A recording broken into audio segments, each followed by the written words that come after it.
Om Jnanatimrandasya Gananjana Shalakaya Chakshurunmalatam Yena Tasmai Shri Gurave Namaha. I was born in the darkest of ignorance, and my spiritual master has kindly opened my eyes with the shining torchlight of transcendental knowledge. I therefore offer my respectful obeisances under his lotus feet. Srila Prabhupada Ki Jai. One lovely thing has just happened in this world, which is really a wonderful, loving exchange, and that one Russian devotee had the idea to create exquisitely, gorgeously beautiful 5 centimeter high murti of Prabhupada out of different metals, copper or something, and then create this beautiful little altar box, that a box that opens up and creates like an altar, and send it to every single living Prabhupada disciple in the world. So that's they've gone out now, and there's about 2,000 Prabhupada disciples still living, your guru included. So they've gone out to all those disciples, and it's created like a wave of bliss and love amongst the proper disciples, and they're really inspired. So a few Russian devotees got together and they, planned it. They've been doing it for 2 years, organizing it and working it out for 2 years, and it was really well done. And the Prabhupada Murti is so lovely. You can look it up. It's called, what is it called? Yeah, my Guru Maharaj has got one, but Yeah. he, I think like the last time I saw him, he had it. So he's had his for a while. But Yeah, I mean, I don't know exactly when they released it, but there's been a lot of things going around the internet recently about it. Yeah. So you've already heard about it. Right? Yeah, it's meant to be like so perfect, even though it's tiny, like down to his, you can see like his fingernails and things like. Yeah, I could even see the vein in Prabhupada's side of his head. That's amazing. He's got this like vein popping out the side of one side of his head, and even that's there on this 5 centimeter high Prabhupada. So yeah, it's really good. It's really beautiful. So it's inspired a lot of Prabhupada disciples that felt so much love and everything. So it was a really wonderful idea. I actually know the devotee whose idea it was. His name's Madan Mohan, disciple of Kunda Maharaj, and sweet devotee, really sweet. And I could tell he's the perfect person to think about doing something like this. Oh, he's so humble. He's very humble. Oh my God, yeah, he's like amazing. Like, because there was somebody who was getting on his case that, getting on the case that he hadn't responded to people or something like that. And then to that person, he was like so humbly apologizing and the reason why he didn't get back. And actually that person was probably feeling like, the earth swallow me now. He's like full of all wonderful spiritual qualities. So I can understand that he was the brain behind this lovely exchange. Glass of water, please. I've been forced out of here. I've got to move. Okay. So we'll do a transition. Hope the internet doesn't cut out. Okay. Yeah, my Guru Maharaj was really touched, and he was he does like a little like ceremony every day for the Murti, and I think he might have put out like a little video about it as well, because he was so touched, and pretty ecstatic to have this little Murti. I remember, I think he might have put out a video about it or something. Okay. Yeah. That's nice. That's a really positive thing that's happened. Yeah. Yes, on world. Yeah. Thank you. Yeah. Okay, so we're continuing our reading of Bhagavad Gita from chapter 9, entitled The Most Confidential Knowledge, text number 12. So we spent a couple of weeks talking about 11, very important verse and often quoted by Prabhupada, saying that, of course, the main quality in the material is ignorance. So ignorant, foolish people, they often make the mistake that they think that when God incarnates in this world, he's just an ordinary person like us. So when Krishna came to the world also, people thought he's just an ordinary person like that. They don't understand that he has a spiritual form and he comes in his original spiritual form. So that was what we've been talking about, that subject, and it's continuing that subject in this verse, text number 12, about these foolish persons, bewildered persons, and what they're all about. So let's read that verse. Moghasha Moghakarmano Mogasha Mogakamano. Mogha Jnana Vachetasa Moga Jnana Vichesata. Vachetasa. Vichesasa. Can't Yeah. say. Yeah. It's okay. Rakshashim Masurim Chaiva Rakshasim Asuram Chaiva. Prakritim Mohinim Shruta. Prakrutim Mogamim Shata. Like to read English? Those who are bewildered are attracted by demoniac and atheistic views. In that deluded condition, their hopes for liberation, their fruitive activities, and their culture of knowledge are all defeated.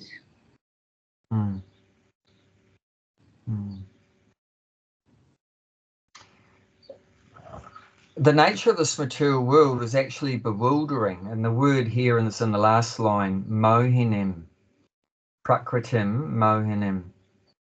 So prakriti means nature, and mohinim means bewildering. So that's Maya, right? When we know Maya means illusion. So this material energy, Maya, puts us all into illusion. We get bewildered. We think we're the body. We're actually not the body. We're the soul.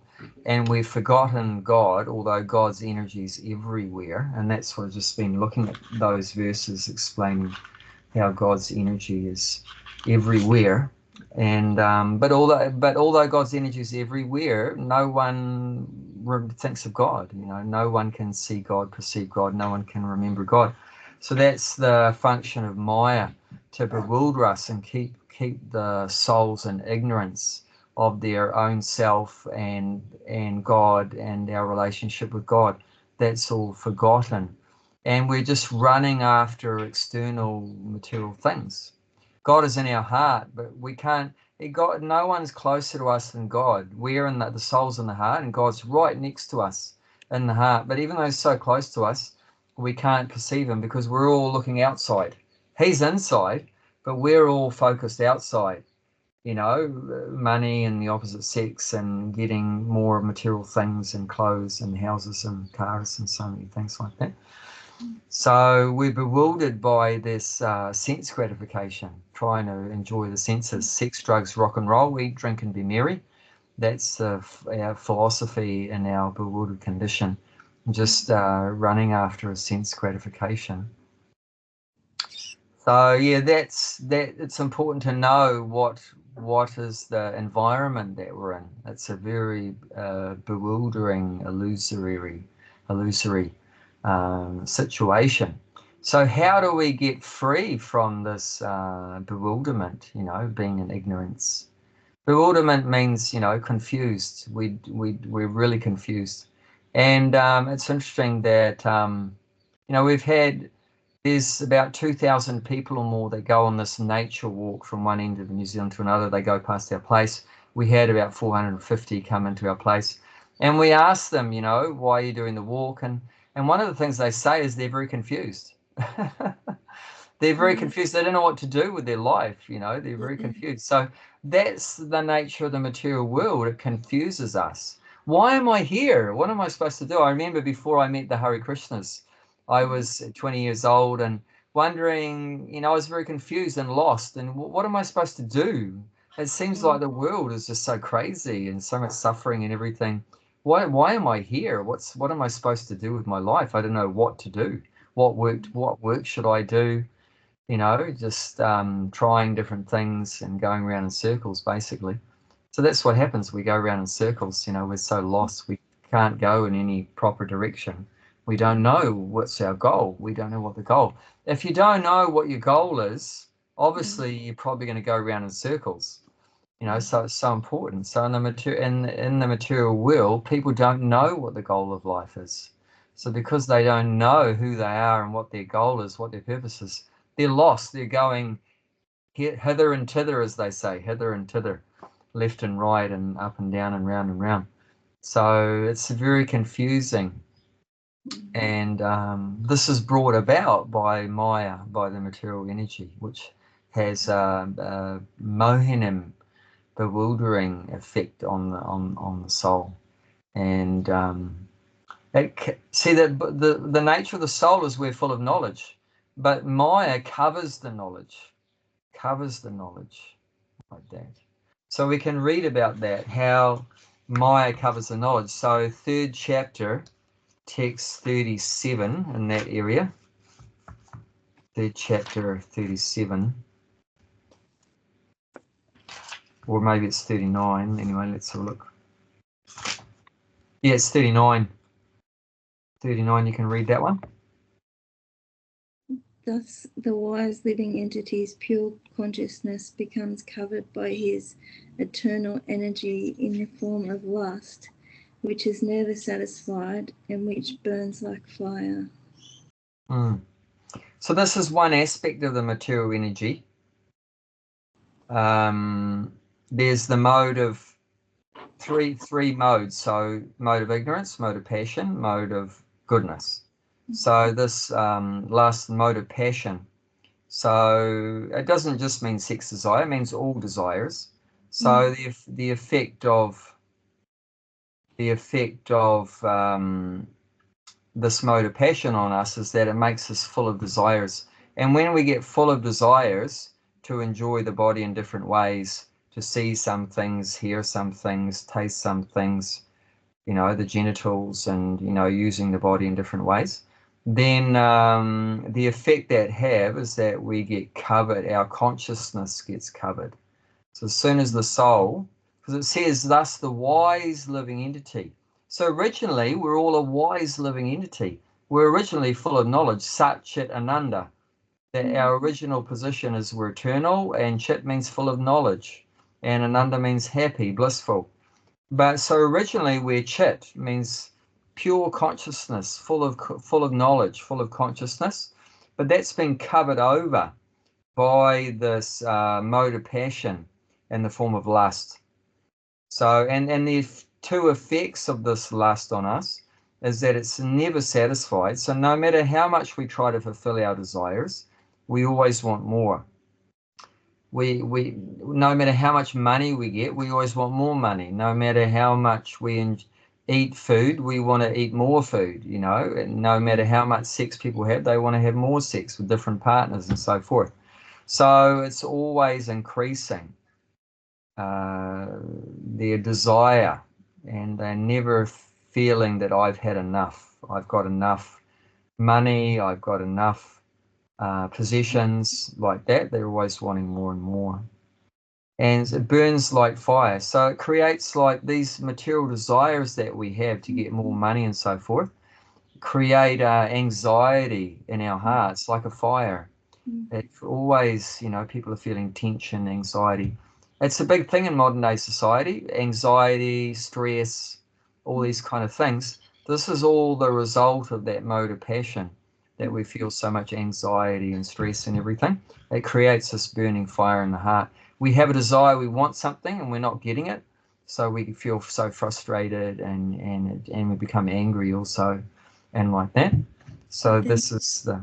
Often when people even work towards something they think is going to bring them that happiness, and then they finally get there and it's quite empty. They're like, oh, I thought this was going to be the answer.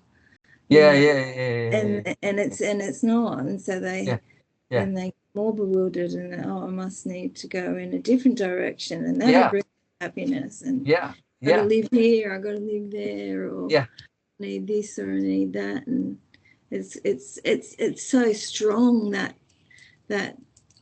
Maya has over us, to keep thinking that if we have a different situation, then, you know, then we'll be happy.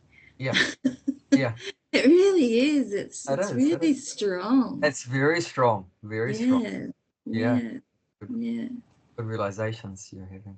Yeah. I met a guy once. He was earning 50 grand a year.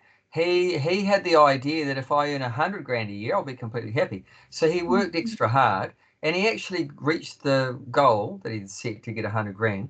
But what he experienced when he had 100 grand was that he was more unhappy when he was earning 100 grand than what he was when he had 50 grand. So that was completely opposite to what he had hoped would happen. He was thinking, I'll be so happy if I have 100 grand, but he was actually more unhappy. So that made him completely frustrated and so much burning fire in his heart. And then I met him the next day, and then he ended up taking a book and like that. And then he actually became happy. He said, and then he met me the next day after he got the book and said, I read 50 pages of Science of Self-Realization last night, and I feel so happy, you know. And he was feeling bad that he didn't treat me very well that day. And when I gave him the book, and he didn't give me much money in that, so he gave like another $50 for the book like that, and was profusely thanking me. He was actually going up and down the main street of this town hoping to find me. So he was driving up and down the street, and then he found me, and then he told me a story how he had $50,000. Then he worked harder, he got what he wanted, but it made him feel more unhappy. And he said at that time, when he was feeling so frustrated and so confused, he said for the first time in his life he prayed to God. He said, God, if you exist, please help me. Yeah. And that's how you get out of this frustrating, bewildering, confusing energy, is to take shelter of God. And that's in the next verse that we're going to read, 13, is taking shelter of God. So there's two options. Either we take shelter of this bewildering energy, which ultimately makes us suffer, or we take shelter of God.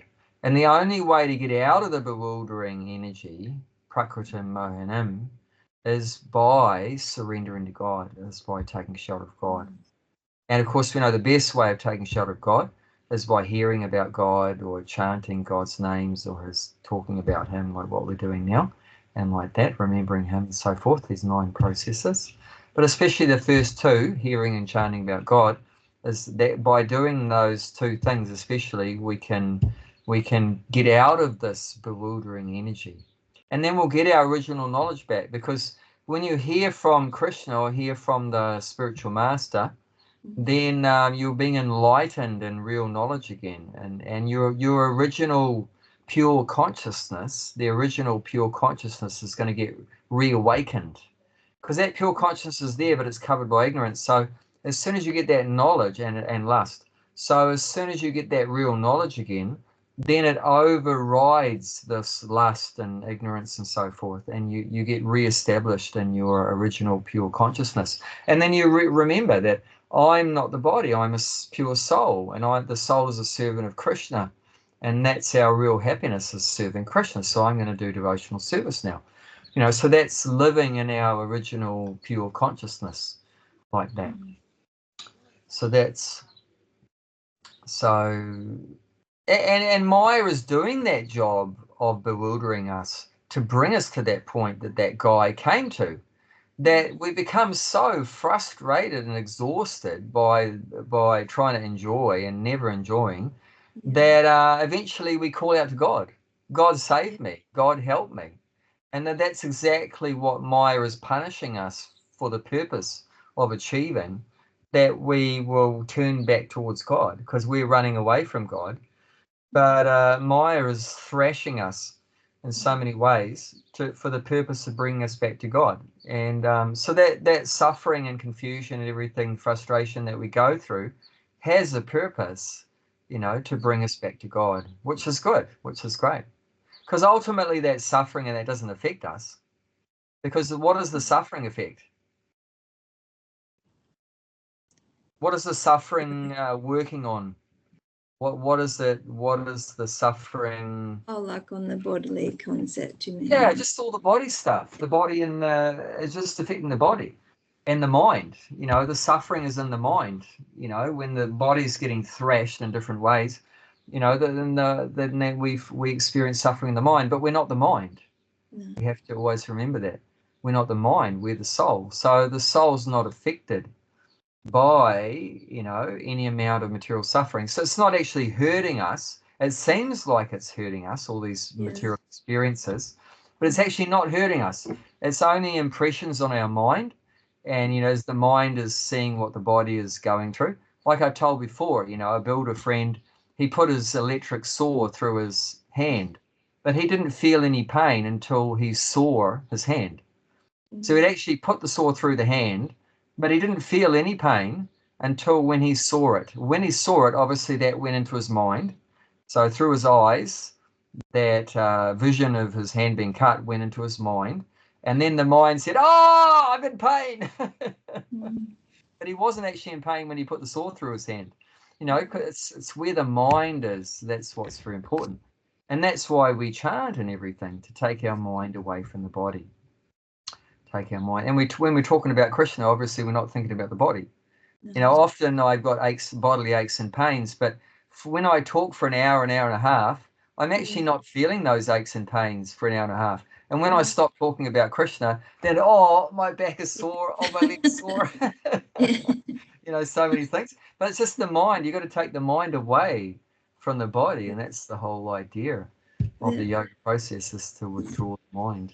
You know, from all. The suffering can also turn you further away from God, though, too, as well, because people, you know, can blame God for things that are happening as well. Like, yeah.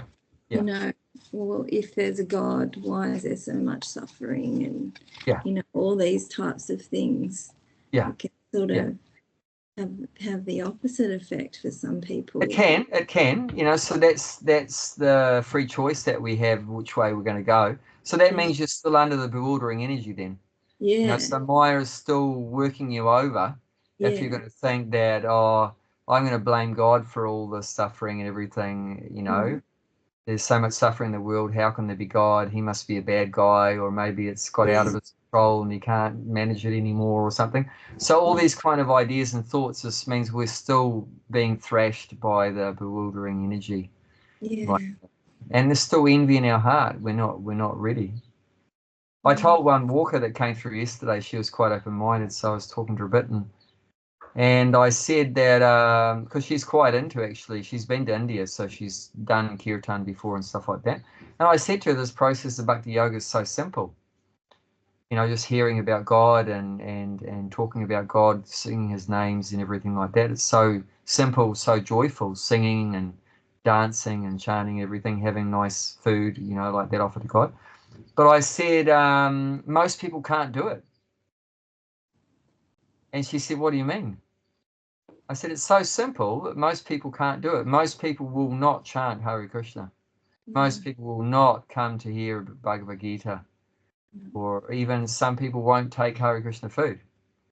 I know people, even in this area, that won't take Hare Krishna food. You know, and I said, so why is that? Why is it that most people can't do it, even though it's so easy? Nothing hard. And she didn't know the answer. I told her envy. Because people are envious of Krishna. They don't want to serve Krishna. They don't want to say Krishna's names. They're envious. They want to be Krishna. They want to be God. They're envious of Krishna. Like that. So yeah, as long as that envy is there, you're going to keep getting thrashed and bewildered by Maya. And you know, and that all that punishment that we're going through is to bring us to the point of changing that desire to be God and try to be the controller and the enjoyer and everything, to changing it to happy being the servant, to where we're recognizing that I've failed miserably at trying to be God, and now I'm resigned to the fact that I'm a servant of God. and then we can get out of the bewildering, like that. So yeah, as long as that envy and jealousy and everything, pride is there, then we can't take shelter of Krishna, but we will be under the shelter of Maya for sure, because we have to be controlled by something. Means because God is the only person that's not controlled by anyone. But because we're not God, we're the servant of God, then as a servant, our nature is we must be controlled. So it's not a matter of whether, the option is not whether I'm going to be controlled or not be controlled. That's not an option. The option, I'll just wait till you come back. Sorry, I got it. Plug my phone in. Yeah, that's right.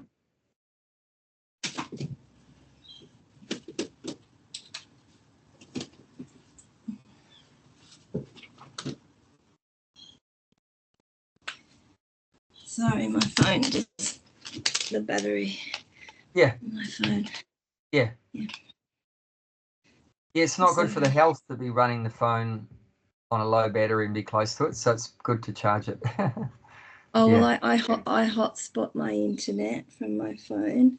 Oh, I don't have Wi-Fi. Okay, yeah. Yeah, so if the phone goes off, then I can't. You're gonna lose it. Okay, yeah, keep it charged. Yeah. Yeah. So like I was saying, it's not an option. Whether we're under control or not, that's not an option, because we're a minute part of God. We're a minute energy of God. So we're never big enough that we're not under control of somebody. So there's not an option whether we're under control of somebody or not. The option is only, who are you going to be under the control of? So you can't escape being under someone's control. If you don't want to be under Krishna's control, well, you'll be under Maya's control. But being under Maya's control is not very nice, because we're reading about what she does. She bewilders you, and makes you suffer, and confused. So that's not nice to be under Maya's control. Better to come under Krishna's control. If you're under Krishna's control, he's not going to bewilder you. He's going to love you, and look after you and protect you and everything like that. So make you happy ever after, even more than what the movies say, in reality, live happily ever after if we come under Krishna's control. So yeah, we should realize that, that it's not possible to be, to not be under control of somebody. So we should be under control of the best person. And who's the best person? That's Krishna. So like that, and otherwise we come under control of some wicked master. Wicked master. I know, like with my family, they're really enjoying materially, like a lot. Like they're always on holidays, and they have boats, and they just go to the beach all day and then drink all night, and they're all really enjoying themselves. So I just think that they're never going to get a chance to question things, because they're just having so much fun. That, so it's, in a way, it's not really good for them that they've been able to enjoy so much. They've all got lots of money, and they have these big houses, and they don't have many material problems. And in a way, it's that for them it's great, they're having this wonderful time, but at the end of their lives, they're never going to get to the stage where they are going to question anything. So that's part of the bewilderment, that you forget your real purpose to seek self-realization. You're always absorbed in sense gratification. So that's part of the bewilderment. And they've got that situation probably because of past good karma. So they've done some good things in their past lives, and they're getting the results of that now, which is material enjoyment. But, karma runs out. That's the thing. Karma runs out. So all their pious credits are going to run out, and then they're going to be suffering again. So, and it doesn't matter how much enjoyment you have, like you say, then death will come and it's all taken away. But then, yeah, you're bewildered your whole life, you know, and only on your deathbed, then you'll be like that burning fire, like mentioned here. Then that burning fire will be there, that what have I done with my life? You know, I didn't find out what the purpose of my life was, and what to do about death, what happens after death. You know, they're completely confused about death. And that's part of the reason why they want to live like that, is just to forget death, forget about, you know, that old age is coming up, that disease is coming up, death is coming up. So they want to, like, you know, like the ostrich, when danger comes to the ostrich, it puts its head in the sand, you know, so they're just like putting their head in the sand like that, ignoring it. No, it's not there. The tiger's not there, but it is there. They think that it's just this life and then that's it. So, you know, you've got to get as much enjoyment out of it, because that's all there is. You just, so that's part of the bewilderment, you know. Bewilderment means ignorance. So they're ignorant of that we're eternal. They're ignorant that there's reincarnation, you know, and there's ignorant about that according to their actions or karma, they're going to get reactions for that, for their meat eating and drinking, and that there's going to be reactions. So that's all part of the bewilderment, you know. You're completely in ignorance like that. So it's very unfortunate. It means living like an animal, just like an animal is ignorant. So most human beings are like animals, you know, they're just so ignorant. But anyway, your parents don't have to worry because they're related to you. So as you become a pure devotee, then they're going to get some credits. So they're actually very fortunate. Even if they don't come to Krishna consciousness, that they'll be blessed by their relationship with you like that. So you just have to stay on the path of bhakti. And then they'll be getting a share of your credits like that. So they're actually fortunate like that. As long as you chant and be happy, then they'll be getting some of the good results. It's the best thing you can do for them. But yeah, don't you become bewildered by their life and think I'll also do like them, and then you go down the gurgler and they go down the gurgler. No. No, I found it quite empty, to be honest. There was always, I always thought, is this it? Like, is this, because I wasn't enjoying as much as I was supposed to be enjoying the whole thing, you know. I always felt like there was something missing. And so, it wasn't like that for me. I mean, I quite enjoy going on holidays and going to the beach, but I always felt like there was something missing, and I was always searching, you know. It never completely fulfilled me, that lifestyle. You know. I hear it in the news quite often, you know, someone that's gone to the beach and they get gobbled up by a shark or something like that.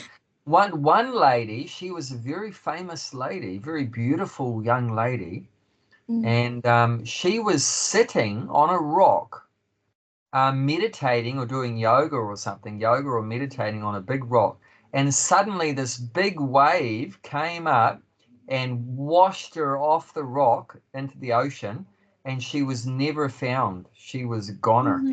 So beautiful, young, like she was some movie star or film star or something like that, and had everything going for her, and just what a beautiful location, you know, beautiful scene of the ocean, and a big rogue wave just knocked her off, and people saw her, got blasted off this rock, and that's it, gone.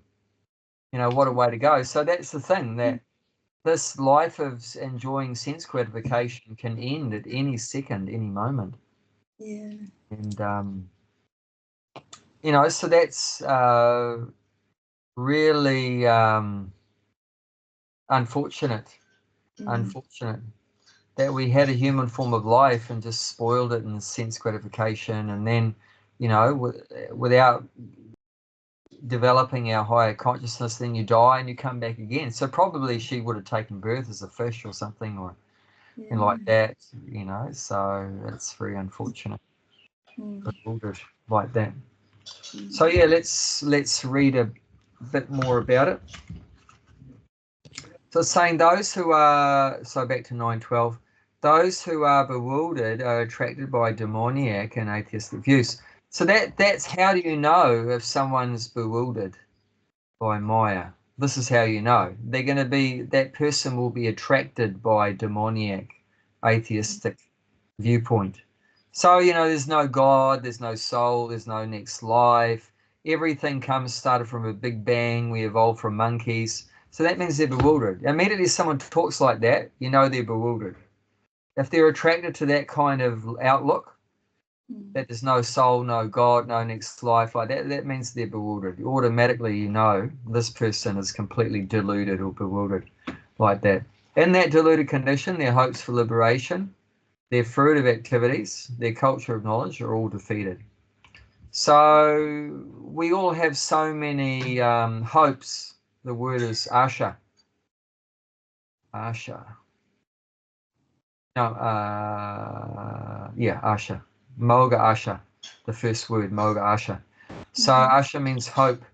So we have so many hopes. We hope that we're going to live forever, and that's what liberation is. We hope we're going to get free from suffering and be happy forever. But that hope that we're going to be happy forever, that's going to be defeated. And, you know, like we say in the movies, right? And you see the man and the woman walk off in the sunset and they lived happily ever after. So that's a hope we have, that we're going to be happy forever. But that hope that we have is going to be defeated as long as we're under this Maya. And we have hopes for our fruitive activities. That's our karma. We hope that, you know, our business will be successful, our job will be successful, our work will be successful, everything. We can get some good outcomes, some good results, make a lot of money, you know, build up our business and everything. But all those hopes are going to be destroyed, you know. Even, you know, someone's, you know, multi-millionaire, now it's not even that, multi-billionaire, and everything. And then one day they walk on the street, they have a heart attack and they're just gone. You know, so all their hopes of building up their big empire, and that what happened? They just died, and then it's all gone.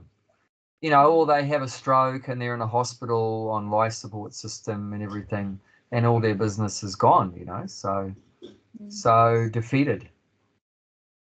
And culture of knowledge, you know, so we're always trying to get more knowledge, BSc, PhD, MBA, and so many things, and reading books and everything like that. And but it's all a waste of time. If you haven't learned who God is and who we are and what's our relationship with God, then all your knowledge is completely lost. So even though they've got all the degrees and bells and whistles and everything like that, and credentials and everything, and libraries full of books and everything, but they're still completely ignorant. So they're actually defeated. Their quest or pursuit for knowledge is defeated because they remain ignorant, you know, like that. They remain ignorant. And we have so many desires to get more and more material things, but at the time of death, what can you take with you? What can you take with you? Can you take your car and your house and your clothes and your family? And no, when you die, it's all taken away. So that's defeat. You know what I'm saying? That's defeat. We have a desire to get more and more material things, but we're defeated. We have a desire to get knowledge, but we're defeated. And we have a desire to live forever, but that's also defeated. You know, so as long as we don't surrender to God, and as long as we remain under control of Maya, all of our hopes and desires, they're defeated, you know. And that's why also it's just a frustrating energy to be under. Everyone is frustrated. No one is getting what they actually want. We actually want happiness, but in the material we just get suffering. We actually want eternal life, but it's all temporary. You know, we actually want peace, but we got anxiety. We actually want knowledge, but we end up in ignorance. So the material energy, that's the way it's set up to give us the opposite of what we want. It always give the opposite. of what you want. And so that's why it's so frustrating. Everyone's getting the opposite of what they really want. Okay, do you want to read the purport? There are many devotees who assume themselves to be in Krishna consciousness and devotional service, but at heart do not accept the Supreme Personality of Godhead, Krishna, as the absolute truth. For them, the fruit of devotional service, going back to Godhead, will never be tasted. Similarly, those who are engaged in fruitive pious activities and who are ultimately hoping to be liberated from this material entanglement will never be successful either, because they deride the Supreme Personality of Godhead, Krishna. In other words, persons who mock Krishna are to be understood to be demoniac or atheistic. As described in the 7th chapter of Bhagavad Gita, such demoniac miscreants never surrender to Krishna. Therefore, their mental speculations to arrive at the absolute truth bring them to the false conclusion that the ordinary living entity and Krishna are one and the same. With such a false conviction, they think that the body of any human being is now simply covered by material nature, and that as soon as one is liberated from this material body, there is no difference between God and himself. This attempt to become one with Krishna will be baffled because of delusion. Such atheistic and demoniac cultivation of spiritual knowledge is always futile. That is the indication of this verse. For such persons, cultivation of the knowledge in Vedic literature, like the Vedanta Sutra and the Upanishads, is always baffled. Yeah, you can finish off the purport. It is a great offence, therefore, to consider Krishna, the Supreme Personality of Godhead, to be an ordinary man. Those who do so are certainly deluded, because they cannot understand the eternal form of Krishna. The Bhagavad Vishnu Smriti clearly states, one who considers the body of Krishna to be material should be driven out from all rituals and activities of the Shruti and the Smriti. And if one by chance sees his face, one should at once take bath in the Ganges to rid himself of infection. People jeer at Krishna because they are envious of the Supreme Personality of Godhead. Their destiny is certainly to take birth after birth in the species of atheistic and demoniac life. Perpetually, their real knowledge will remain under delusion, and gradually they will regress to the darkest region of creation. Wow. So it's indicating here, Prabhupada's saying that they're demoniac now. You know, this demoniac person is in that situation now because of his past lives where he's had those atheistic, demoniac views. So the reaction of that is they take birth in that demoniac family, demoniac mentality like that. And it's just saying what I was saying about, you know, it's because people are envious of Krishna. So people jeer at Krishna because they're envious of the Supreme Person of Godhead. So this is the root cause of our problem, is that the soul is envious of Krishna, doesn't want to serve Krishna and accept him as the Supreme Person of Godhead, and trying to take his position. So because of that envy, then we're forced down into lower species, very atheistic, demoniac, and then even below human. And that's what it's saying here. Gradually they will regress into the darkest region of creation. So darkest region of creation means the most ignorant species. That means like in plant bodies, fish bodies, like that, and the hellish planets, like that, the lowest planets, and the most hellish planets, and even on Earth and that, and the lowest ignorant species like fish and plants and so forth. So that's why they go lower and lower. And Krishna says that in the 16th chapter. See if we can find that one. It's towards the end of the 16th chapter. Yeah. 16th chapter, text 16.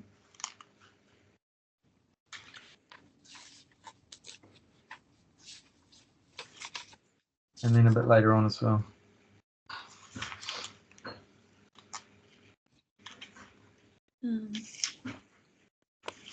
Thus perplexed, is that the one? Yeah, that's the first one. Thus perplexed by various anxieties and bound by a network of illusions, they become too strongly attached to sense enjoyment and fall down into hell. Yeah, so they engage in sinful activities, illicit sex, intoxication, meeting, and in gambling, the 4 things that we avoid.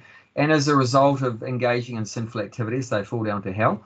And then let's look a few verses ahead. Turn the page. Texts 19 and 20. Those who are envious and mischievous, who are the lowest among men, are perpetually cast into the ocean of material existence, into various demoniac species of life. So there you go. Krishna himself is pushing down those envious persons into lower and lower forms. That's what he's doing. And then 20, that's... Attaining repeated birth amongst a species of demoniac life, O son of Kunti, such persons can never approach me. Gradually they sink down to the most abominable type of existence.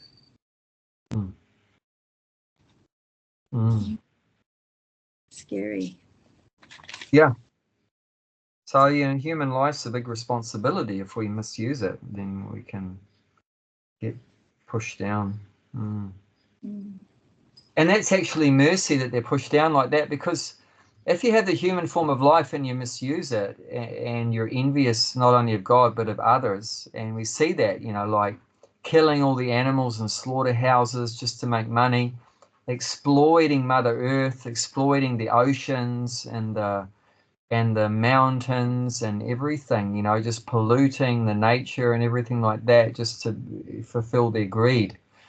And creating wars to make money, like all these modern wars, like Ukraine and Russia, Israel and Palestine, and that, it's all money's behind it all. It's all to make money.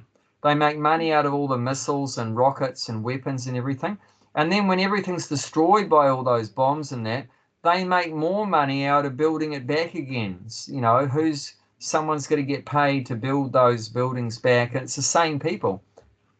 The same people that make money out of the missiles and bombs are the same people that make money out of rebuilding the cities when they're destroyed. So it's all down to money. So, they're creating so much suffering for others. So out of Krishna's mercy, those envious people he pushes down. So they're never going to hurt anyone again for a long, long time. They're going to be like a cockroach, in the bottom of a, dark pit, or a frog in a well, or, something like that. They're not going to be hurting anyone again, so any opportunity to create harm for others will be taken away. So that means they get pushed down to the lower species of life. So that's actually mercy, because as long as they are committing more and more harm and suffering for others, they're actually creating more suffering for their own future. So God just takes them out of that, takes away all opportunities for them to misuse their life again, so, and it puts them in a place where they can't do any harm. Like slap them on the body of a tree. What harm are you going to do to anyone else if you're in the body of a tree? You can't even move. So that's what happens. If you're a really demoniac human being, then you end up in the body of a tree or the body of a dog, or, you know, a cockroach. You can't hurt anyone anymore. So it's not that Krishna hates them, that he's doing like that. That's actually his kindness to stop them from creating further hurt to other living entities. Because as you know, Krishna loves every living entity. So if one living entity creates suffering for another, then, you know, Krishna doesn't tolerate that. And then he'll put them in a situation when they can't hurt anyone else anymore. Does that make sense? Yeah. Yeah. So it's not that Krishna enjoys. It might seem like Krishna enjoys pushing these envious souls down. And it's not that, oh, Krishna's thinking, oh, this person doesn't like me, I'm going to shove them down into a pit. No, it's that, well, this person doesn't like me and he's hurting others. You know, so Krishna can tolerate, you know, what a person thinks about him in a negative way or whatever, but as soon as they hurt other living entities who are all Krishna's children, then he doesn't tolerate that. So they're not only envious of Krishna, but they're also envious of everyone else. They're envious of the animals, therefore they kill them. You know, they're envious of the earth itself, therefore they exploit the earth. I just heard on a video recording one guy put up that our minister in New Zealand of what is it, the oceans and fisheries or something, he was saying openly, yes, we want to exploit nature. And the reporter was saying, really? You think that's a good idea for us to exploit nature? He said, yes, definitely. The guy is a demon. Oh my God, our minister, our leader one of our leaders of the country is a complete demon that just wants to exploit nature. I guarantee in his next life, he's going to be a fish in the bottom of the ocean. A fish in the bottom of the ocean, from the minister of New Zealand to a fish in the bottom of the ocean. And that's Krishna's mercy, so he can't exploit nature anymore and all the living entities here. They're just rascals. Yeah. When it says with about false conviction, they think any human being is covered by material nature, and as soon as one's liberated, there's no difference between God and himself.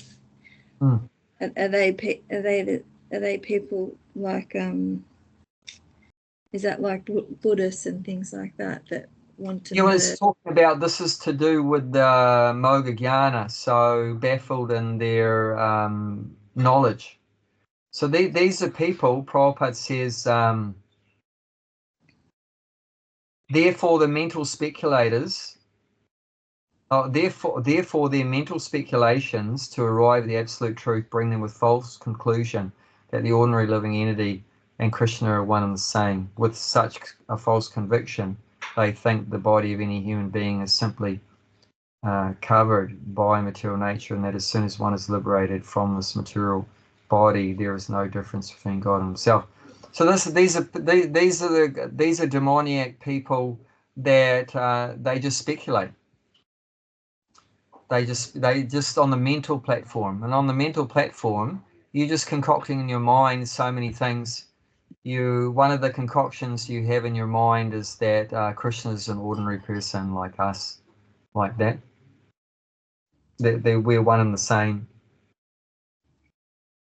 And another concoction they have in their mind is that we're covered now by material nature, but as soon as we get free from the body, then we're going to become one with God.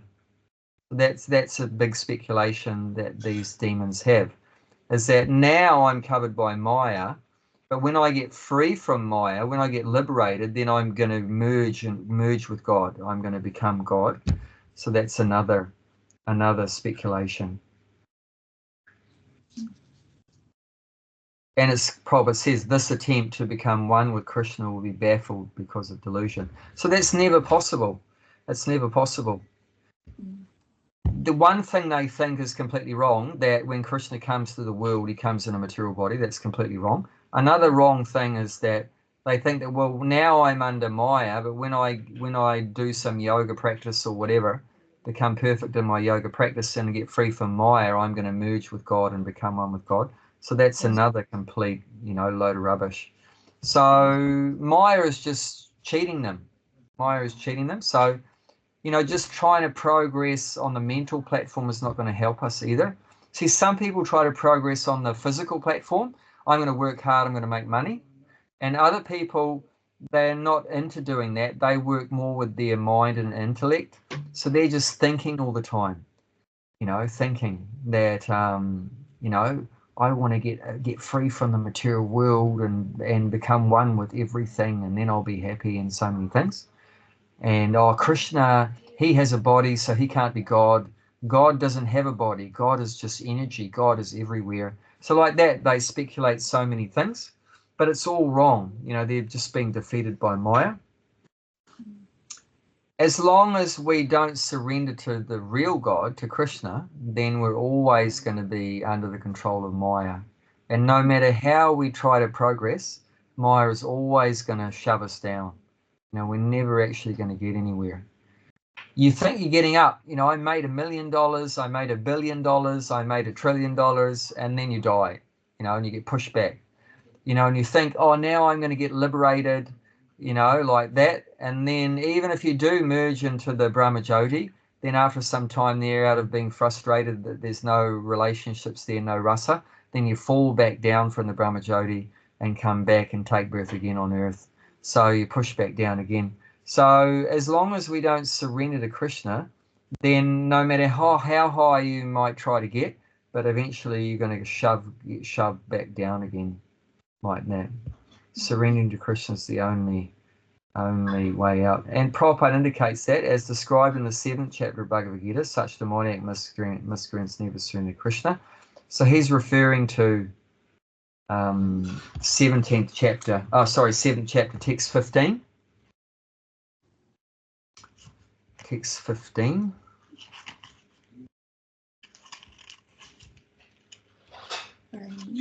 Those miscreants who are grossly foolish, who are the lowest among mankind, whose knowledge is stolen by illusion, and who partake of the atheistic nature of demons, do not surrender unto me.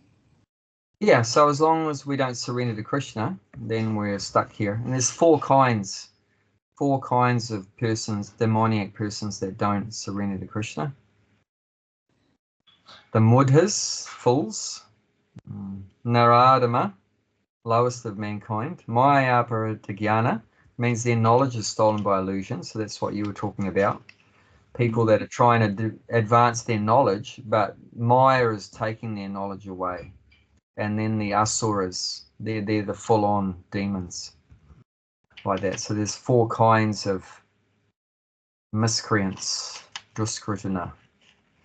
But the actual way to make progress is in the previous verse, text 14, which you can read. This divine energy of mind, consisting of the three modes of material nature, is difficult to overcome, but those who have surrendered unto me can easily cross beyond it. Yeah, so this is the easy way out. Easily cross beyond it. Easily cross beyond it. How? If we surrender. So that's the thing, if we surrender to Krishna. Because Krishna's saying this bewildering energy, which we're reading in today's verse, which is prakritim mohanam, this bewildering nature, and this verse 7:14 is saying divine energy, Daivi yesha gunamayi. So Daivi means transcendental or divine. So it's Krishna's energy. So Maya is actually transcendental. Maya is divine. It's actually Krishna's energy. So Krishna's energy is not mundane. It's actually transcendental. And it's more powerful than us. We're seeing the material world as material world, right? We're seeing this world as material, right? But actually this whole world is actually spiritual in the sense that it's God's energy. Does that make sense? Yeah. So ultimately everything is spiritual. From a higher way of seeing things, a higher vision, actually everything is spiritual because everything comes from Krishna. So how can anything that comes from Krishna be material? Actually, from Krishna's point of view, everything is his energy. He doesn't see material, spiritual. But it's from our point of view and ignorance. And this battery is going to go too. In ignorance, we are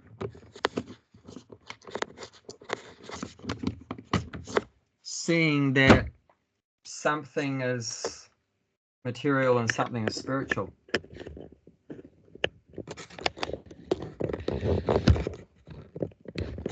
Does that make sense?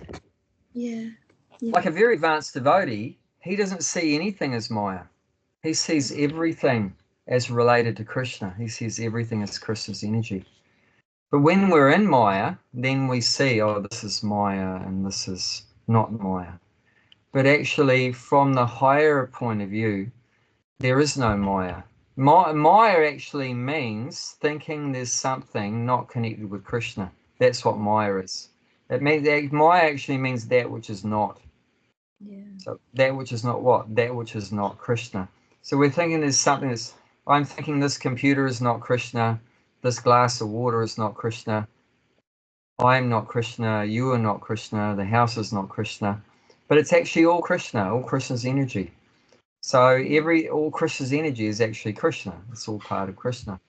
So, but we're in illusion and bewildered by Maya, we're not seeing all those connections with Krishna. Yeah. So we just think computer, table, house, money, woman, man. Yeah. Krishna doesn't come into the equation. We're just seeing everything as like, disconnected material things, for our sense gratification.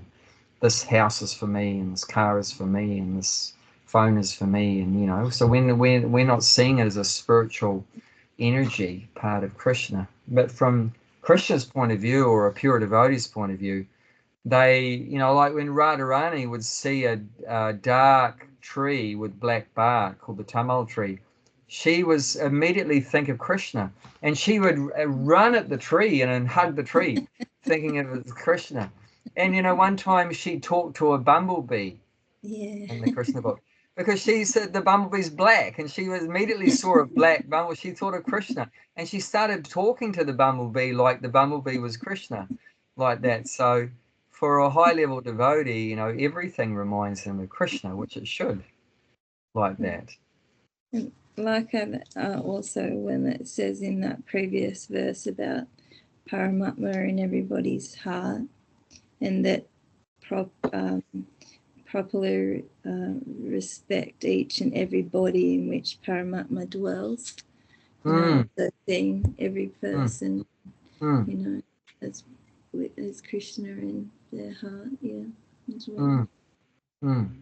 Yeah, this is real knowledge, and we won't get defeated in our quest for knowledge as long as we do it under Krishna's shelter.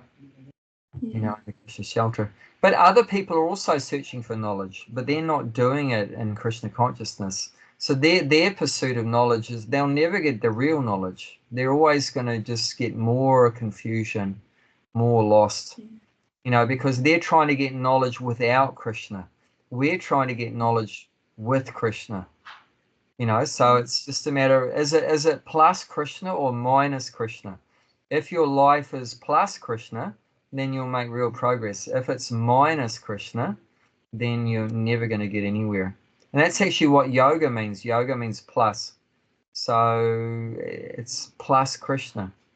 Otherwise, minus means V-yoga. V-yoga means minus, like that. So it'd be really nice to be in a state of mind where you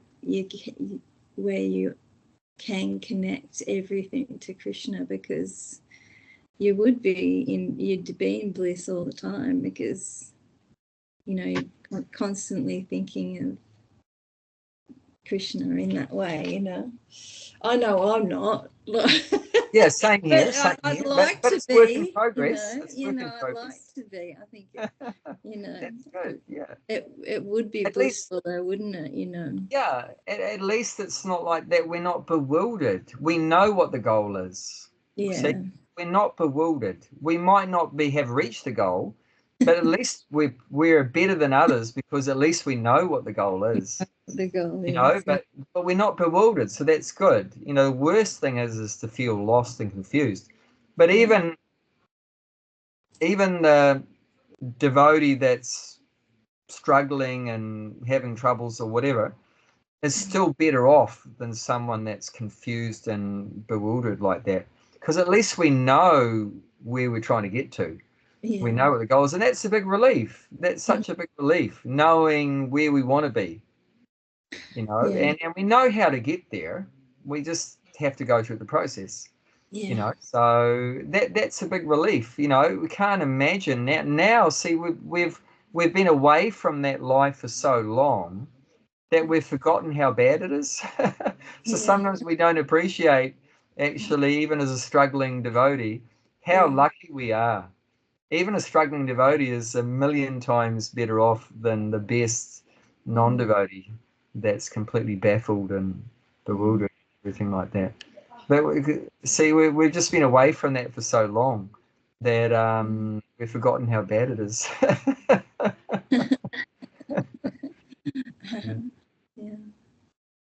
So yeah, there's a lot of hope for us. Yes. Because we've taken shelter of Krishna. And as soon as you take shelter of Krishna and surrender to Krishna, then even though, you know, we're struggling or whatever, but Krishna is helping from behind the scenes. Krishna is helping. And we know Krishna's helping because we're getting the golden opportunity to chant Hare Krishna, Krishna Krishna, Hare Hare, Hare Rama, Rama Rama, Hare Hare. This is not given to everyone, this opportunity to chant the holy name. Anyone that chants the holy name is so fortunate. So fortunate. It says in the Bhagavad, anyone that chants the holy name of the Lord has already performed all the sacrifices mentioned in the Vedas in their previous lives. You know, so we're just such a fortunate, blessed soul. It's not automatic that you can just chant Hare Krishna. Krishna has mercifully allowed us to chant his holy name. You know, it's not automatic that anyone can just chant Hare Krishna like that. That's a sign that Krishna's pleased with us. He's giving us the opportunity. Anyone that can get the opportunity to associate with nice devotees, advanced devotees, we know that Krishna's pleased, you know, because if Krishna's not pleased, you're not going to be able to meet a devotee like that. So the fact that we can hear this knowledge, read these books, means we're so fortunate. Take prasadam, you know, take prasadam. It's so rare to get mahaprasadam. And devotees eat mahaprasadam every day. Sometimes 3 times a day. You know, it's so rare to get prasadam. So actually, we are under Krishna's shelter. You know, this is what it means, you know, to chant the holy name, to hear about his glories, to get prasadam, associate with devotees. That means you're under his shelter. So very fortunate. The demoniac persons, they never get these opportunities to do any of these things. And they're lost in their own minds and trying to figure things out, and they get more and more confused. So it's very unfortunate. But the interesting thing I just wanted to point out before we finish, in the beginning of the purport today, so this is, you know, it looks like in the verse it's talking about just non-devotees, right? Yeah. But in the beginning of the purport, Prabhupada starts off, there are many devotees who assume himself to be in Krishna consciousness and devotional service, but at heart do not accept the Supreme Personality of Godhead, Krishna, as the absolute truth. For them, the fruit of devotional service, going back to Godhead, will never be tasted. Wow, that's heavy. Yeah, no, it is. Wow, for devotees. Yeah. You know. So, you know, to be a devotee doesn't just mean wearing a dhoti or a sari and tilak or a sikha and everything like that and kantimala. Devotee means, you know, as the Prabhupada's saying here, the essence of what it means to be a devotee is to accept at heart, to in their heart accept Krishna is the absolute truth. He's the Supreme Person of Godhead. So Prabhupada's indicating here that not everyone that looks like a devotee is actually accepted in their heart. That Krishna is actually the absolute truth. How can that be? once again, that everyone that's in the material world, except for when Krishna incarnates in his different forms, or a pure devotee that gets sent here, the reason why we're all here is because we're envious of Krishna. So even persons in the Krishna consciousness movement, there may be many that are still envious of Krishna and still have not accepted in their heart that Krishna is the supreme personality of God, it is the absolute truth, and still have a desire to be Krishna, still have a desire to be the enjoyer, to be the controller. And we see that, unfortunately, that even in ISKCON, some devotees are mad after getting a position, getting power, getting fame, getting adoration, getting recognition. They want to be a guru. They want to be a sannyasi. They want to be a temple president. They, a big, famous personality or whatever in ISKCON. They want money. They want followers. What does Lord Chaitanya say? Nadanam najanam na sundaram in the Shikshastaka prayers, starting Chaitodapana Marjanam that we sing in the mornings. So what does he say there? Nadanam. He says, I don't want wealth. Najanam. I don't want followers. Na sundaram. I don't want beautiful women like that. But unfortunately in ISKCON we see some devotees, they want wealth, they want followers, they want women like that. So that means that when you might get those things, and Krishna might say, okay mate, you can become the temple president, you can become the guru, you can become the rich person, have houses and cars and everything, but you're not going to go back to Godhead. So that means that person, they think they're doing all right, but they're going to get cheated ultimately. They're going to be cheated. Because the real goal that we want is to go back to Godhead. But if you have all those material desires in the guise of a devotee, then ultimately Krishna knows you can't cheat Krishna. You might cheat the innocent devotees, and they might think you're a big devotee or whatever like that. But Krishna knows what's in your heart, like that. Like it said, there's a saying Prabhupada quoted, his guru quoted, it's better to be a honest street sweeper than a charlatan meditator. Do you know what a charlatan meditator is? Like a fake. Yeah, fake, yeah. Fake hypocrite, yeah. Just scamming like that. So he said the saying is better to be an honest street sweeper. Just better to have a humble position and than like pretend to be something that you're not. Pretend to be something you're not, like that. So this is a warning Prabhupada's giving here in the beginning of the purport. It's pretty amazing. You wouldn't expect to be reading that at the beginning of this when you just read a verse talking about demoniac, atheistic, bewildered by Maya. And the first thing you read the purport is, devotees that haven't accepted Krishna as absolute truth won't go back to Godhead. So Prabhupada's put a real, what do you call it, a spin ball in there, a real wobbly one there. But that's the fact that, so you're not out of being demoniac necessarily just because you change your clothes. That's what it's saying, Oh, I'm an ISKCON now. I've come in ISKCON. I mean, I'll tell you what, I've heard some stories in ISKCON that would make your hair stand up. It's like crazy things. When you read the story of what the devotee did, you think, man, that guy's a demon. He's not a devotee, he's a demon. Means like, just raping and murdering and stealing money and stuff and just crazy stuff. And you think, what? This happened in ISKCON? Oh my God, that's like madness. That's a demon. Just see, there's many demons. Their purpose under the influence of Maya is to try to pull down the Hare Krishna movement. They want to destroy the Hare Krishna movement. You know, so Maya has her servants that even coming within the Hare Krishna movement to bring it down like that. So we should be aware of that like that. So you have to know what the real qualifications and characteristics and symptoms are of a devotee, because it's not just by looks. No, it's not not. just by looks. Yeah. You know, like that, of who's a devotee. You have to see what is their symptoms, what is their qualifications, what is their characteristics, behavior, everything like that. Because you see, if some devotee is exhibiting envious behavior, like envious, they're envious or they're jealous or they're proud or like that, then, I mean, just look. I mean, just finish off. We started a bit late, so I hope you don't mind. No.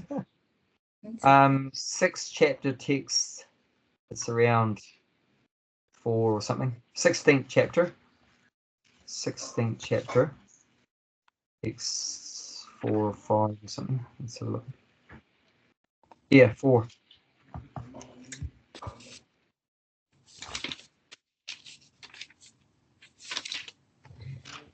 Pride, arrogance, conceit, anger, harshness, and ignorance.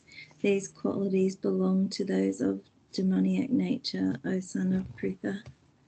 Yeah. So if you see someone with tilak and a seeker and kanti beads and wearing a dhoti or whatever that's exhibiting these qualities, they're not a devotee. They're actually a demon. Actually a demon. And if you look in the 6th verse, just 2 verses ahead. O son of Pritha, in this world there are 2 kinds of created beings. One is called divine and the other demoniac. I've already explained to you at length the divine qualities. Now hear from me of the demoniac. Yeah, so there's only 2 categories of persons.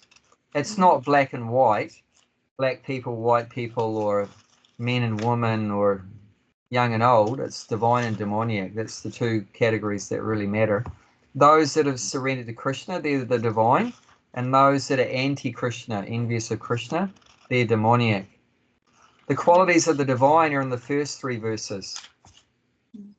Fearless, purification of existence, cultivation of spiritual knowledge, charity, self-control, performance of sacrifice, study of the Vedas, austerity, simplicity, non-violence, truthfulness, freedom from anger, renunciation, tranquility, aversion to fault-finding, compassion for all living entities, freedom from covetousness, gentleness, modesty, steady determination, vigor, forgiveness, fortitude, cleanliness, and freedom from envy and from the passion for honor. These transcendental qualities, O son of Bharata, belong to godly men endowed with divine nature. So yeah, we have to know what these qualities are, divine and demoniac, and then you can understand who's who. Because who's who is not by how they dress, you know, like that, or what they look like, but it's these qualities like that. So we have to understand. So Prabhupada's indicating in today's verse that, you know, even who assume themselves to be in Krishna consciousness and devotional service. So even they themselves, even the devotees themselves may be thinking I'm a devotee, but actually they haven't accepted Krishna as the Supreme Person of God, the Absolute Truth. So actually, from Krishna's point of view, they're not a devotee yet, like that. So, because that's in that bewildering energy, you might really think that you're a good person. In that bewildering energy under Maya, you might think, I'm doing really good. I'm a really good devotee. But and Maya's making you think that you're a really good devotee. But actually you're not, because you're envious of Krishna, you're envious of other devotees like that. I mean, even when I took a position in Australia, there was a leader, a Hare Krishna leader in New Zealand that tried to pull me down. Even I'm not in the same country, for God's sake. Not even in the same I'm not country. even in the same. What's his problem? You know, what's his problem? You know, but even he was envious of me, even in another country. Forget about if I'm in the same city and, you know, he doesn't like me in the same city. But even from a different country, you know, and he's got his own temple and everything, and he's envious of me and trying to find a way to get me in trouble. And I found out about that, and I didn't do anything. I didn't try to make trouble for him or whatever. But it's just ridiculous. It's just bewildered by Maya. That's what is that what a devotee is supposed to be doing? Try to pull other devotees down? No, we're supposed to go back to Godhead and try to help other devotees go back to Godhead, not try to pull people down. And if someone's doing well, I mean, it's all right. I mean, if someone's doing really bad things, okay, you should stop them. But if someone's doing well, then why try to stop them from doing good things? You know, why would you stop someone from spreading Krishna consciousness movement? Yeah. That's the whole purpose of the Krishna consciousness movement, to make it a movement. But what does movement mean? Movement means it should be growing, it should be expanding. Movement doesn't mean just a dead retirement village with just, you know, old people waiting to die. That's not a movement. Movement means things are expanding, things are growing, and everything like that. You know, so if someone's helping to expand things to grow and everything like that, why would you try to stop that? That's envy. You know, and that's not a devotee. That's a demon. You know, like that. So it's just weird. You know, but well, it's not weird. Actually, going by all this, what we're reading, we should expect that, because there's two kinds of persons and two energies that control them. There's the devotee, and he's under the influence, protection of the divine energy, the spiritual energy. And then there's the demon. He's under the influence of the bewildering energy, Maya. So yeah, I was just, you know, I wasn't surprised actually, but I was sad that, you know, how is this going to progress if we have people, and especially in a leadership position, have that kind of demonic mentality? Is like not going to be very helpful. You know, it's not really doing what Prabhupada wanted. You know, so what kind of follower of Prabhupada are we, that we just spend our time, you know, fighting over things and trying to compete with each other and exploiting or whatever like that? It's just pretty like childish, you know. It's I've been pretty say, shocked. grow up, mate. Yeah. Just grow up. Come on, grow up. I've been pretty shocked since I've come to ISKCON about some of the behaviours I've seen from very, very, very senior devotees and people that I'm trying to respect as well. Yeah. And it's been very confusing actually, because you know, because these are devotees and I've just been new and you know, quite naive about that. Devotees could still be have any demoniac sort of qualities, but unfortunately it does exist, and you've got to be still pretty careful. Yeah, we should be aware of that. We should be careful, because it is the material world. Let's face it, there is two kinds of people, not just one. They're divine and demoniac, and the majority are actually demoniac. It's actually rare to find a devotee. So we should, going by the scriptures, if we know the scriptures, we should be aware of that. We should be conscious, and you know, it shouldn't be a surprise. Oh, there's a demon. No, this is like, we should be surprised if there's a devotee. Oh, there's a devotee. Oh my God, that's so rare. That's so rare. When Krishna said 7 chapter text 3, there's, you know, one amongst thousands tries to be perfect, and amongst those thousands of those, hardly one of those actually becomes perfect, which means become a devotee. So it's actually, you know, we should be surprised if we find a devotee. But yeah, the majority are demoniac, you know, like that. And but it's better actually to be an honest demon than a hypocritical devotee. You know, posing as a devotee, but they're actually a demon. They're actually a demon, but posing as a devotee. You know, it'd be better if they were honest that they're envious, you know, of Krishna, rather than pretending that they're not, pretending that they're a devotee, but actually they're envious. But the great acharyas in that, you know, have warned people against that. You know, not everyone that has a tilak and seeker is actually a pure devotee. Some of them, they're called Kali Chala. Kali means this age of Kali Yuga, so is a very bad age of quarrel and cheating and stuff. That energy is there in this age. And Chala means servant, so they're a servant of Kali. So they're carrying out the the mission, the work of this Kali Yuga, to create more quarrel, to create more hypocrisy. So that's their function as being under the control of Kali Yuga, as being under control of Maya, is to create confusion more and that bewilderment more. But we should, the true devotees should have knowledge and be able to point out, okay, this one's a demon because of the qualities of the person, like that.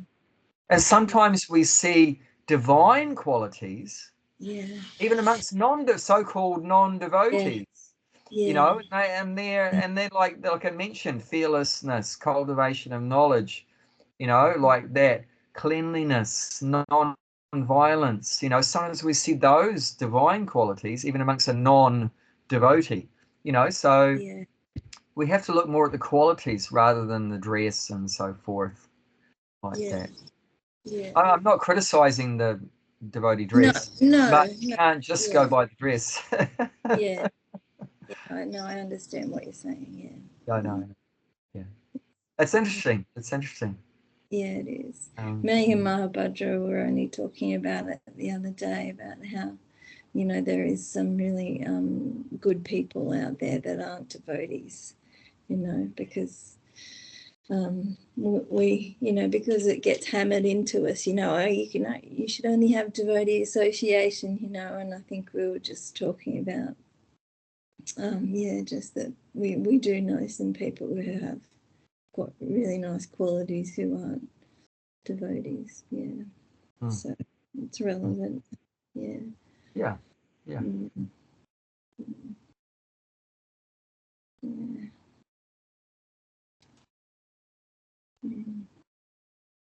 But I mean, we see there's a lot of wonderful things happening too. Like I started off saying, you know, that they've distributed all these little Prabhupada murtis to all the Prabhupada disciples.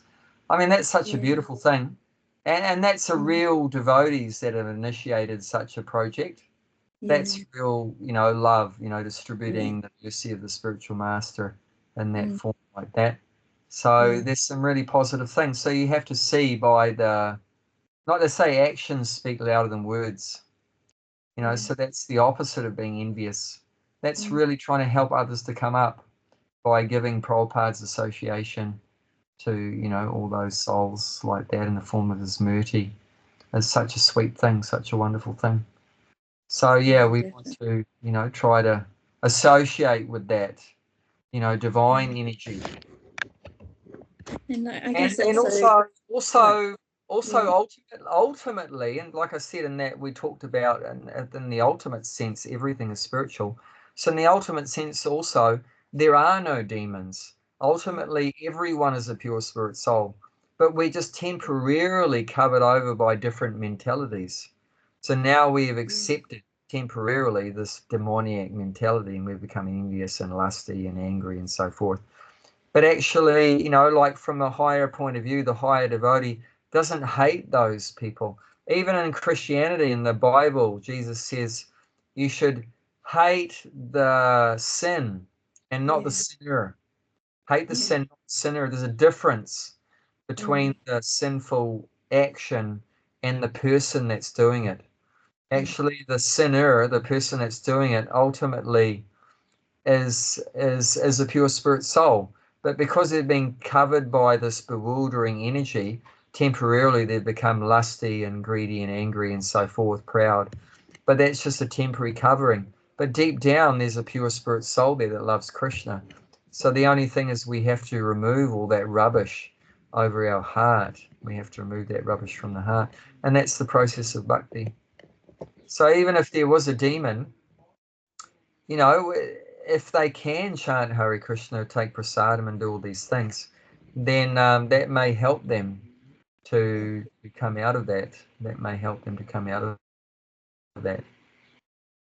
But if they're a serious demon, like what we were reading, Krishna just shoves them down. If they're really hurting so many, and they're not really wanting to let go of that envy, then Krishna just shoves them down so they can't hurt anyone anymore. But most people are not. Most demons, I mean, most are not like that. That they're full-on demons hating Krishna. most people are more like just innocent and ignorant, and you know, sitting on the fence, agnostic. And if you just, you know, give them Krishna consciousness, then they may accept it, you know. There's a few full on, they hate God, and those persons you can't really help them. But most people, even like non-devotees, most people are not full on demons. They're just lost and confused. And if you just point out Krishna to them in a sensible way, they become attracted. They like chanting Hare Krishna, they like prasadam, they like hearing the philosophy, and then they can all progress and become, you know, Krishna conscious like that. And yeah, so it's interesting. But yeah, we don't hate demons because ultimately everyone's a pure spirit soul. That's just a temporary covering. Like man is a covering, woman is a covering, the old body is a covering, so forth. You know, Christian, Hindu, Muslim is a covering. So being a demon is also a covering. So we don't hate demons, but we might avoid them, and that's what's recommended actually for a Madhyamadikari, middle class devotee, should avoid the demons. Because if you talk to them about Krishna, they become more envious and blaspheme, you know, blaspheme Krishna like that if you preach to the demons like that. So yeah, we respect everyone, some people from a distance. So the actual demons, we can respect them from a distance. You know, like even devotees, if they're not in very good consciousness, if they're a bit envious or proud or whatever, we just keep a distance from them. You know, we don't have to hate them, but because, you know, there's a spirit soul there that deep down loves Krishna, but they're just covered up by some, you know, a history of, you know, negative kind of behavior. So because of that, you know, they're getting the reactions for that. But deep down, there's a pure spirit soul there. But the way they're behaving now, you know, proud, envious, or whatever, greedy or whatever. So that's not very good for our Krishna consciousness. So we just avoid them. Just mention you avoid their association and associate with those like mentioned with the divine qualities, you know, like that, having good behavior and everything like that. I should associate with them, and that will be very encouraging for us and give us more enthusiasm and everything like that. And we can pray for those that are struggling, you know, and they have some demonic behavior. We pray to Krishna that they can come out of that. Krishna can help them to come out of that like that.